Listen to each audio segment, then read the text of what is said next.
Many of the structures, temples, monuments, and cities built by our distant ancestors still stand today for us to admire. However, simply looking at them tells us nothing about how they were constructed. The building techniques and technologies of the ancients remain a profound mystery to us, and that fact is clearly demonstrated by the ancient technological marvels you are about to discover in this video. But first, don't forget to like and subscribe so that you can be part of our notification squad. The Inca Water Channel. If the purpose of this video is to talk about ancient cultures and their astonishing technological achievements, it would be a major omission not to mention the Inca civilization of South America. How was it possible for them to carve out a perfectly squared water channel through volcanic rock nearly 1,000 feet above sea level 3,500 years ago in Peru? It might even be the work of an advanced civilization that existed before the Incas themselves, yet they left behind no trace for us to identify them. Even the name of the site, Mayo, simply means thin river, revealing nothing about the people who created the oldest man-made structure in all of South America. The aqueduct was meticulously dug, channeling water from melting mountain snow all the way down to the cities nestled in the arid valleys below. It stands as a true marvel of human ingenuity, making us wonder whether the so-called natural 60-foot-high volcanic stone pillars rising above the channel are really the work of nature at all. The true origin of the Maiden Tower. There are countless legends and folktales in Azerbaijan about the true origin of the Maiden Tower in Baku. Yet unfortunately, none of these stories brings us any closer to the truth behind the existence of this structure. Baku is an ancient city surrounded by fortified walls, and the Maiden Tower stands as its oldest monument. The tower is so ancient that no one can say with certainty when it was built, nor do we know what the people who constructed it called it. Most theories, based on our current knowledge, suggest that the tower was built in the 12th century. However, there is a distinct difference between the stones used in the first 3 stories and those used in the rest of the structure above. These lower 3 levels are likely as much as 2,500 years old, possibly even older. If that is the case, the tower predates Islam, which means that if it were a religious building, it was most likely constructed by Zoroastrian. Another theory proposes that it was an astronomical observatory, since the stone projections jutting out from the tower correspond with the phases of the new and full moon in the lunar cycle. The name Maiden Tower comes from a legend about a king's daughter who leapt to her death from the top of the tower to avoid an arranged marriage, but to this day there is no historical evidence to support that story. Ancient metallurgical technology. The discovery of how to manufacture and mold steel was a major technological leap for our ancestors, but when did that breakthrough actually take place? Evidence suggests that it happened much earlier than what is recorded in the history books. We say this because there is proof of metal clamps being used on numerous ancient temples and megalithic structures in far-flung locations such as Cambodia, Peru, and ancient Egypt, dating back thousands of years.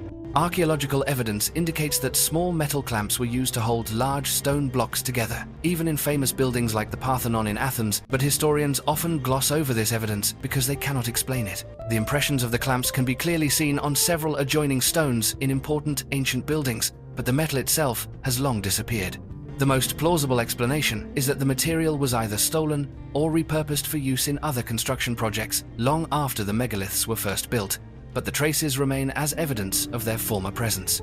Analysis of clamp-like marks at Pumapunku has revealed traces of platinum, a metal that only melts at temperatures above 1,700 degrees Celsius. How could our ancestors have generated such extreme heat, let alone used that technology in their building projects? The Tomb of Absalom. The next ancient mystery we explore is also known by more than one name. Most people refer to it as the Tomb of Absalom, but it is sometimes called Absalom's Pillar. Whatever name you prefer, you will find it in the Kidron Valley of Jerusalem. The origins of this monumental rock-cut tomb remain a mystery, especially notable for its conical roof. The association with Absalom, the son of King David, comes from ancient tradition. However, modern archaeologists and scientists agree that such a connection is impossible. Absalom is said to have lived and died about 3,000 years ago, while this tomb could not have been built any earlier than the 1st century.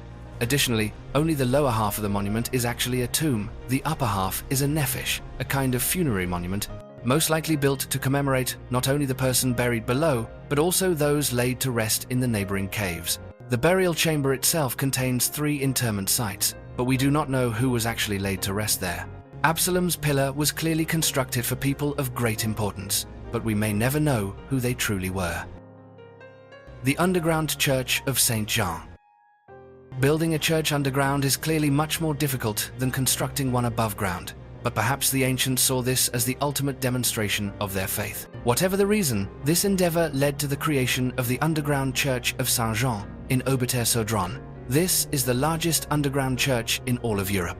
Scientists and archaeologists tell us that the entire church was painstakingly hewn by hand into the solid rock hillside during the 12th century. The style of the church is somewhat rustic, which is understandable given the methods used to create it, but the scale is nothing short of impressive. The main chamber features two massive stone columns supporting a ceiling 60 feet high, and a hand-carved staircase allows visitors to ascend the entire back wall and enjoy a breathtaking bird's eye view of the place from above. Experts believe the church was originally built as a secret hiding place for important religious relics. The Roman reliquary in the largest side room is said to be an artifact from the First Crusade, while the 80-stone sarcophagi in the other side room are believed to hold the remains of saints and martyrs.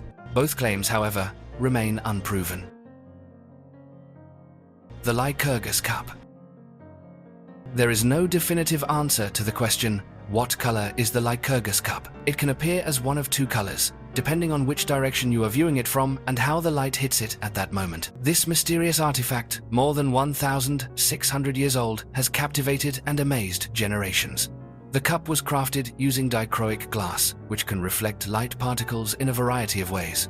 If illuminated from behind, the cup appears green, but when lit directly from the front, it turns red.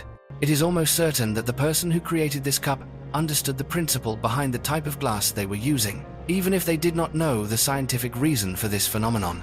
Archaeologists have never found anything else quite like it, which is perhaps unsurprising given how delicate the cup is, so we cannot rule out the possibility that only a single ancient Roman artisan ever realized the potential of this glass and knew how to create such beautiful objects from it. When that individual died, the secret of crafting such pieces was likely buried along with them. The Qanat system. Seen from above, this incredible invention in Gonabad, Iran, appears to be nothing more than a series of puckered holes scattered across the ground. But that impression is misleading. What you're really looking at is a vast, interconnected structure known as a Qanat. This is an ancient marvel of hydraulic engineering. It stands as one of the greatest surviving examples of an irrigation system known as a Qanat, a form of water transport technology still in use in some parts of the world today. Faced with life on an arid plain 3,000 years ago, the ancient Persians understood that the only way to survive was to bring water to themselves, and that is exactly what the Qanat does. The system consists of underground tunnels that stretch for miles, connecting wells to underground reservoirs. The holes you see from above are actually ventilation shafts for the tunnels, and they also serve as access points for water collection. Building just one average-sized Qanat would take many years, as all of the work was done with picks and shovels. To construct a system the size of Gonabad's Qanat must have taken decades. Systems like these still exist today in Libya, Iran, and Afghanistan. The ancient airplane. Throughout this video, we have explored many large-scale mysteries. However, the final piece of mysterious technology we mention is much smaller in size, but no less worthy of inclusion.